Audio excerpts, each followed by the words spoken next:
Baiklah kelas, kita sambung semula dengan describing the formation of sigma bonds and pi bonds for simple molecule. Jadi the next example, saya ambil contoh nitrogen molecule. Okay, so nitrogen molecule, it is a linear molecule and it has one triple bond. Jadi kita dah belajar dalam satu triple bond akan ada satu sigma bond, dua pi bonds. Okay. Okay. Jadi kita start dengan electronic configuration for nitrogen atom. So nitrogen proton number is 7. So the electronic configuration is 1s2. Okay. 2s2, 2p3.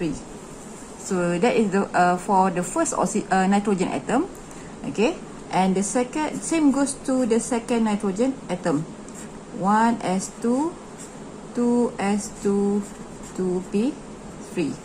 So nitrogen has each nitrogen atom has 5 valence electron which occupy 2s and 2p subshell. Okay, jadi sekarang kita pindahkan ke dalam bentuk orbital diagram for valence electron. Jadi untuk nitrogen yang pertama tadi, okay, saya tunjuk kat sini. Untuk valence electron sahaja, 2s, 2p3. Okay. Alright. And same goes to the second nitrogen atom.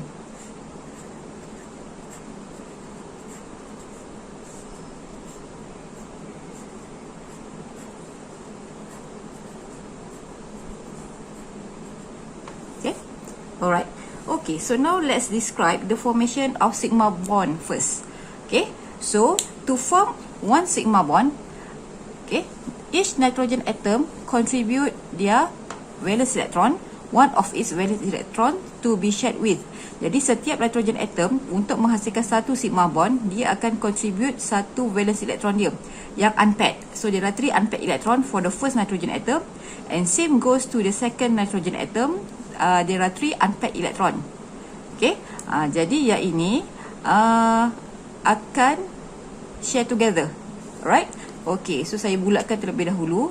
Awak tak bulatkan pun tak apa, saya tunjuk saja.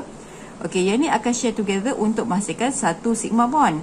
Tapi nanti kita akan tunjuk dari segi atomic orbital overlapping. Okay, so let's say this is 2px, 2py, 2pz. Jadi sekarang to form the sigma bond, 2px ni akan overlap secara end to end dengan 2px nitrogen atom yang satu lagi. Okey, jadi katakanlah saya buat macam ni. Okey, 2p, katakanlah ini 2p apa tadi? 2px. Okey, for the first nitrogen atom, jadi katalah nitrogen tu saya nak label dekat tengah-tengah ni pun boleh, nak label kat tepi pun boleh. Saya lebih suka label di tepi lah, supaya tak crowded. So this is 2p, 2px je. Tapi saya label 2p sahaja. Okey, jadi 2p ni ada satu unpaired electron. Nitrogen atom yang pertama, 2px je, pun ada satu unpaired electron. So sekarang 2px dengan 2px overlap secara end to end.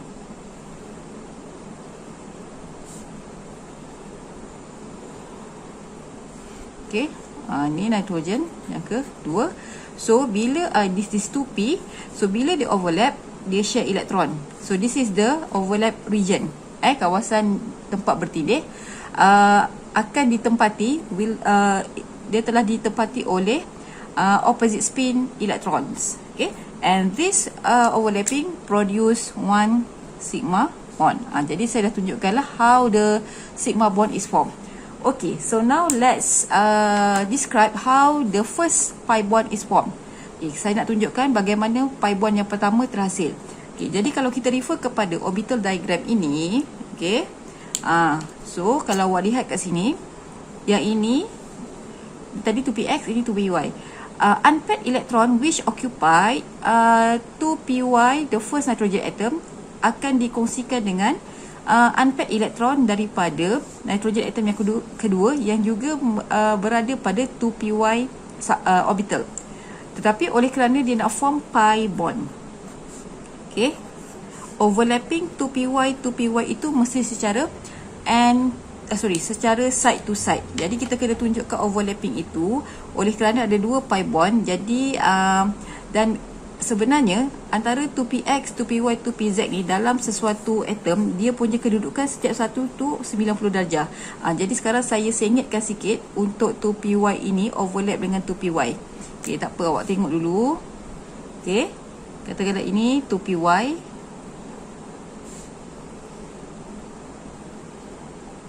Okey, saya labelkan 2p sahaja.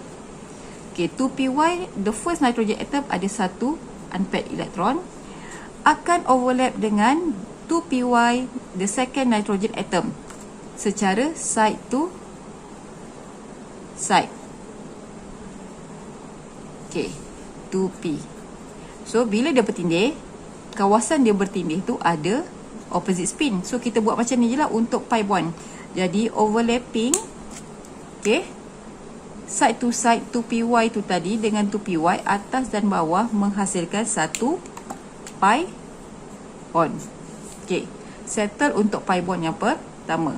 Jadi sekarang kita sambung pula untuk pi bond yang kedua ni. Okey, saya gunakan marker merah juga.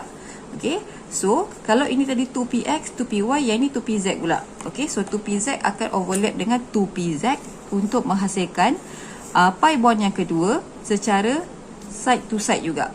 Okey, jadi sekarang dia berada 90 darjah lah antara satu sama lain. Cuma nampak macam tak 90, tapi sebenarnya kita boleh sengitkan sikit lah. Okey,